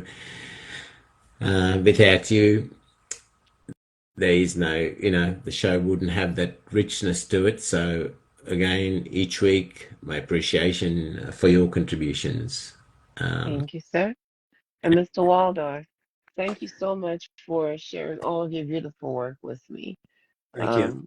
It has been a pleasure just revisiting my love for sonnets and then the structure of sonnets, things that used to come second nature to me when I was between the ages of 10 and 12, and things that I've forgotten after I started doing free form and finally started sharing. So definitely I'm going to jump back into my book of sonnets from Shakespeare, and I'm going to pull out a Robert Frost, and we're going to re-experience some of those things again. Yeah. William, and I also wish you every success and all the very best with your new book and the year ahead, and continue writing. And I look forward to continued connection with you on these platforms. I've got my open mic later on tonight at 10 o'clock. If you're awake when you have those insomniac moments, there's a seat for you to come and recite your work there. And yeah, heartfelt thanks. And thank you, everybody. Now I have to exit. That's all right. I can end the show. You can stay there. Any parting words before we end the show? No, that any party works. It would be the write often, write all the time. Don't worry about what it looks like, what it sounds like, what anything looks like. Just write it all out, put it in there, put it away, give it a day. I sound like a poet. And then you pull it up and you take another look and again, and then it's never something to throw away. It's just something to look again and change a little bit. Okay. That's all. Very wise advice, William. Very wise advice.